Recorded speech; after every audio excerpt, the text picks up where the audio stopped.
Perjalanan bus penjara menjadi scene pembuka dalam kisah kali ini. Bus tersebut diketahui sedang membawa beberapa narapidana yang akan mulai menjalani masa tahanannya di sebuah penjara.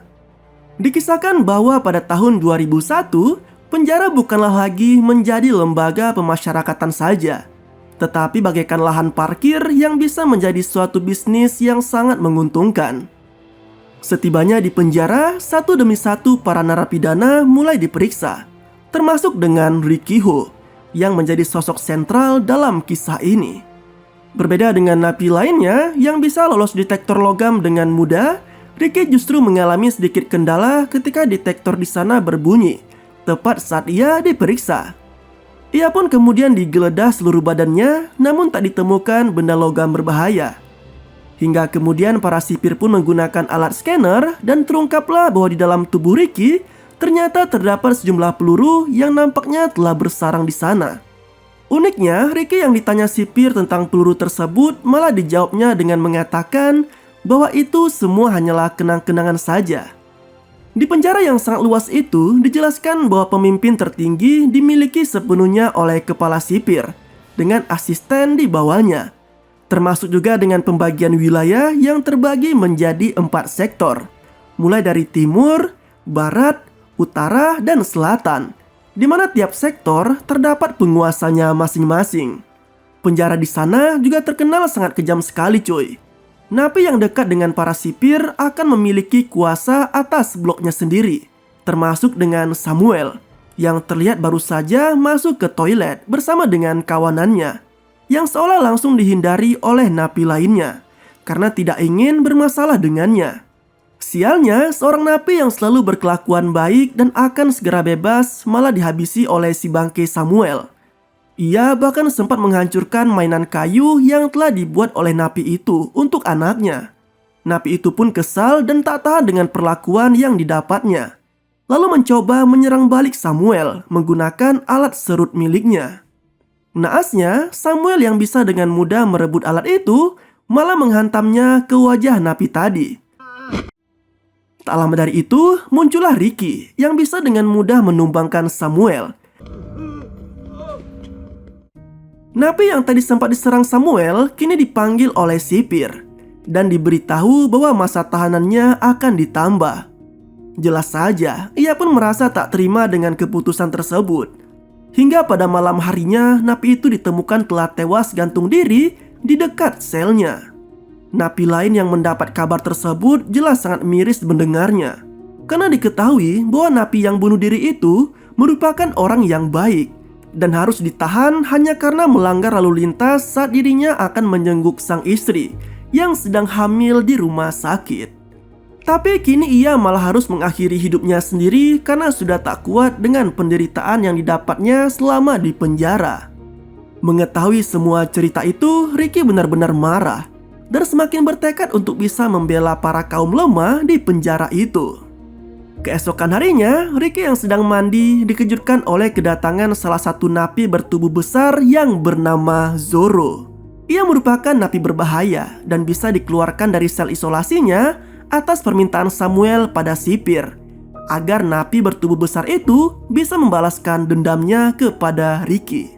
Namun tampaknya Zoro bukanlah lawan yang sepadan bagi Ricky. Ia yang sempat mendapat pukulan hingga terpental, malah kini bisa dengan mudah menumbangkan napi bertubuh besar itu hanya dengan sekali pukulan saja.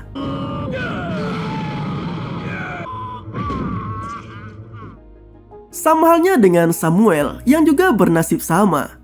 Melihat kejadian itu, salah satu penguasa di sektor utara yang bernama Oscar sempat memperkenalkan dirinya kepada Ricky, seolah menegaskan bahwa napi baru itu harus mau tunduk dengannya.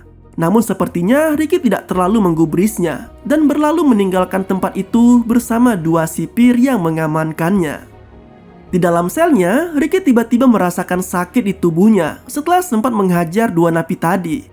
Dan ia nampak sedang meditasi sembari mengingat bagaimana dulu ia sempat dilatih oleh gurunya yang merupakan kawan dari mendiang ayahnya. Sang guru yang mengetahui adanya kekuatan super dalam tubuh Ricky kemudian melatih teknik Qigong pada pria itu. Hingga akhirnya ia pun bisa menjadi kuat dan hebat seperti sekarang ini. Keesokan harinya, Ricky disuruh menghadapi asisten sipir di ruangannya. Namun sepertinya asisten sipir itu tidak memperlakukan dengan baik para semua tahanan termasuk Ricky. Termasuk dengan mengancamnya menggunakan foto pacar Ricky. Ricky yang tidak terima dengan perlakuan yang didapatnya, kini melepaskan tangan besi si asisten sipir dengan menghancurkan meja kerjanya. Ia juga sempat akan memukul asisten sipir itu, namun mengurungkannya dan memilih untuk meninggalkan tempat tersebut. Di dalam selnya, Ricky mengenang bagaimana kebersamaan yang sempat terjalin antara ia dan pacarnya, sembari membunyikan serulingnya di malam itu. Di lokasi lainnya, beberapa napi yang selama ini tak tahan dengan sikap Samuel akhirnya melampiaskan kekesalannya itu pada Bucu. Salah satu napi yang bernama Andrew bahkan sudah menyiapkan gergaji besar untuk menggorok anak buah Samuel itu. Namun aksi itu digagalkan oleh Oscar yang malah menebaskan gorok tersebut ke kepala Andrew. Karena merasa bahwa hanya ia sajalah yang berkuasa di sektor utara. Mirisnya lagi, asisten sipir yang memergoki aksi itu malah lebih berpihak pada Oscar. Bahkan ia sempat mengaku akan membereskan sendiri mayat Andrew. Tak lama dari itu, para napi dihebohkan oleh sosok Andrew yang kini sedang digantung pada sebuah kayu yang sangat tinggi di halaman penjara. Di sana juga ada Oscar yang menantang Ricky berduel atas perintah asisten sipir. Alhasil, pertarungan pun terjadi. Oscar yang jelas bukan tandingan Ricky sempat berbuat licik dengan menaburkan bubuk yang membuat mata Ricky tak bisa melihat. Lalu menyerangnya menggunakan pisau yang sempat diberikan oleh si asisten sipir, hingga membuat lengannya teriris. Namun secara mengejutkan, Ricky yang menemukan adanya saluran air tak jauh dari dirinya langsung merusaknya dan membuat air itu memancur, yang digunakannya untuk membasuh matanya. Uniknya lagi, Ricky yang tadi sempat terluka di lengannya malah kini menjahit urat lengannya sendiri, seperti tak merasakan sakit sedikit pun. Oscar yang menyadari betapa hebatnya lawannya saat ini, justru memutuskan untuk menusukkan pisau ke perutnya sendiri. Bukannya ingin bunuh diri, tapi penguasa sektor utara itu malah mengeluarkan ususnya untuk menjerat leher Ricky, dengan berharap ia bisa mati bersamanya. Namun jeratan usus itu jelas bukanlah sesuatu yang kuat untuk mencekik leher Ricky. Napi baru itu malah kini melempar badan Oscar dan memukul kepalanya, hingga membuat tengkoraknya hancur seketika. Sayangnya, Ricky yang sudah menurunkan kayu besar itu hanya bisa mendapati Andrew yang sudah tak bernyawa. Seolah tak terima dengan perlakuan si asisten sipir, Ricky bersama napi lainnya kemudian menghampiri asisten sipir itu dan berniat untuk menuntut balas dendam atas kematian kawannya. Namun tiba-tiba muncul penguasa sektor lainnya yang membela si asisten sipir itu. Mereka adalah Logan si penguasa sektor barat, Tarzan si penguasa sektor timur, dan Dragon si penguasa sektor selatan. Asisten sipir juga sempat menawari Ricky untuk bergabung dengannya dan menjadi penguasa sektor utara untuk menggantikan Oscar. Namun tampaknya ia tak tertarik dengan tawaran tersebut. Di hari berikutnya, Ricky yang merasa bersalah atas kematian Oscar kini menghampiri Lisa, yang merupakan anak angkat dari mantan penguasa sektor utara itu. Setelah melihat anak muda tersebut meniupi sebuah daun, menirukan Ricky yang juga kerap melakukannya untuk membunyikan sebuah siulan. Namun betapa kagetnya ia ketika mengetahui bahwa lidah Lisa ternyata telah dipotong, yang membuatnya kesulitan untuk membunyikan daun seperti halnya Ricky. Dengan penuh rasa simpati, Ricky pun kemudian memberikan seruling miliknya yang selama ini selalu menemaninya. Seperti mendapatkan hadiah, Lisa nampak sangat senang dengan seruling pemberian Ricky. Ia juga sempat memberikan beberapa lembar daun pada napi baru itu. Namun ternyata itu merupakan daun opium yang diambil Lisa dari ladang ganja di sektor barat. Sementara itu, Logan yang sempat memergoki Lisa saat memberitahu tentang ladang ganja mereka akhirnya memanggil anak muda itu di hadapan penguasa sektor lainnya. Lisa yang pada dasarnya merupakan anak muda yang baik jelas tidak mau menuruti perintah dari para penguasa itu. yang menyuruhnya untuk membunuh Ricky. Alhasil, ia pun dihabisi saat itu juga oleh Logan di selnya. Malam harinya, para napi dihebohkan dengan ditemukannya mayat Lisa. Mengetahui hal itu, Ricky nampak sangat marah. Ia bahkan sampai mematahkan suling yang sempat diberikannya pada Lisa sebelumnya. Amarah pun kembali dilanjutkan dengan membakar habis ladang ganja yang sontak membuat Logan sangat marah. Hingga kemudian pertarungan antara mereka pun dilakukan. Dalam pertarungan tersebut, Ricky sempat mendapat serangan Logan yang melumpuhkan sarafnya. Namun ajaibnya, Ricky bisa kembali bangkit dengan cepat dan melakukan serangan balasan. Tak lama kemudian muncul Dragon yang juga sempat menusukkan senjatanya ke lengan Ricky. Meski tampaknya serangan itu juga tak cukup untuk menyakitinya. Lalu datanglah Tarzan yang bermaksud untuk menghadapinya sendirian.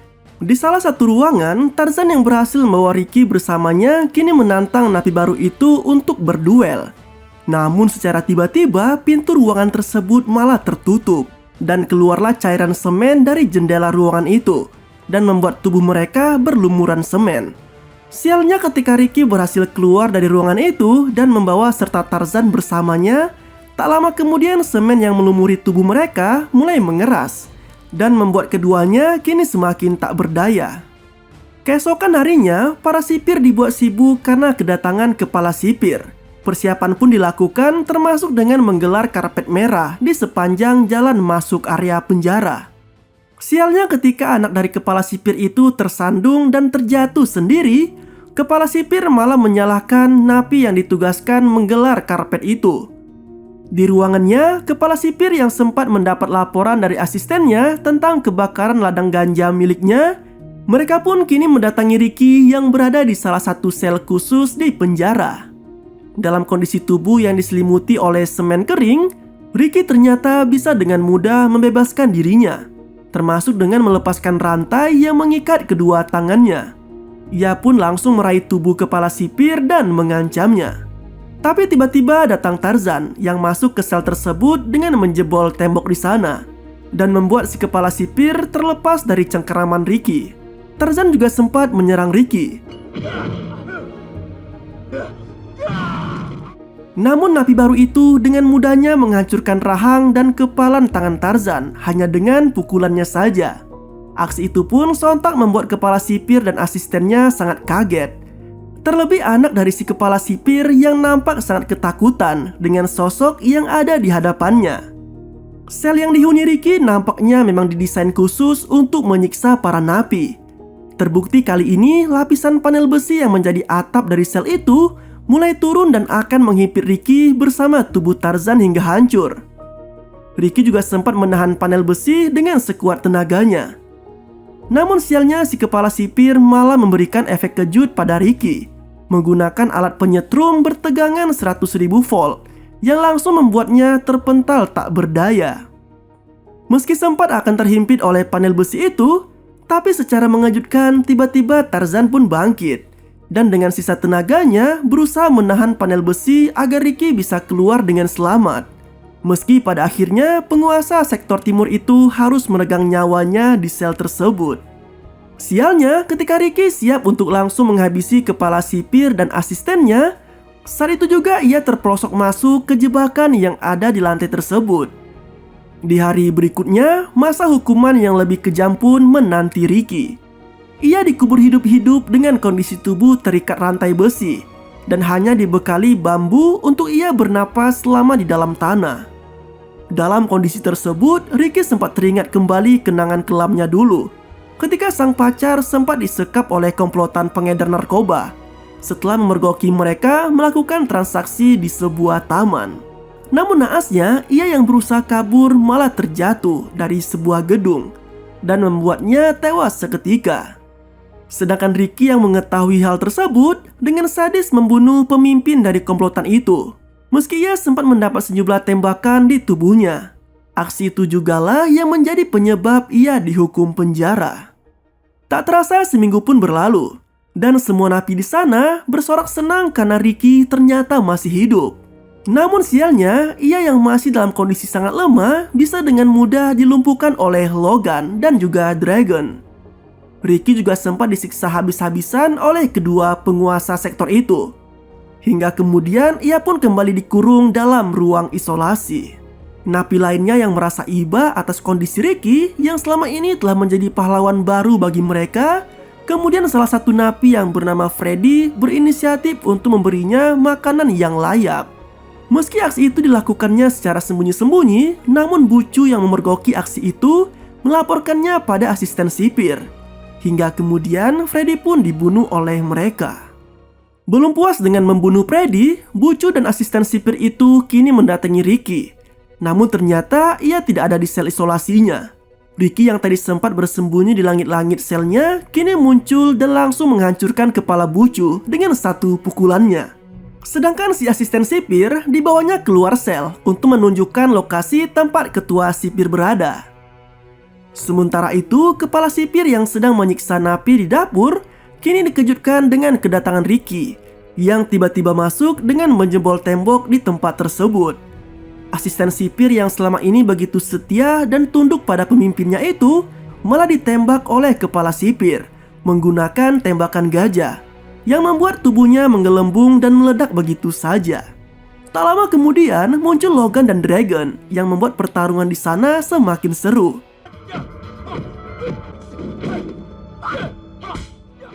Meski sempat kewalahan menghadapi mereka berdua, namun pada akhirnya Ricky berhasil menghabisi Logan dengan memotong kakinya dan mematahkan kedua tangan lawannya dengan begitu tidak santuy. Sedangkan Dragon, ia yang sempat akan kabur menggunakan lift barang, malah ditembak oleh si kepala sipir dan membuat tubuhnya hancur saat itu juga. Secara mengejutkan, kepala sipir yang tadinya berpenampilan santuy seperti orang tua yang kurus dan rentan, tiba-tiba menunjukkan wujud aslinya yang berubah menjadi seperti monster. Dan terungkaplah bahwa ia ternyata masih satu guru dengan Ricky. Ricky juga sempat menghujamkan pukulannya hingga menembus perut kepala sipir itu. Namun sepertinya serangan tersebut tidak berarti apa-apa baginya, karena si kepala sipir masih tetap bisa memberikan perlawanan hebat kepada Ricky. Hingga kemudian Ricky yang teringat kembali tentang perkataan gurunya akhirnya berhasil mengalahkan si kepala sipir setelah ia memasukkan monster besar itu ke mesin penggiling. Di halaman penjara, keributan terjadi antara sipir dan para napi yang menuntut keadilan atas hak mereka. Lalu kekacauan itu pun terhenti ketika Ricky tiba di sana. Tak lama kemudian ia pun meninju tembok penjara dan meruntuhkannya. Dan film pun berakhir dengan begitu santuy.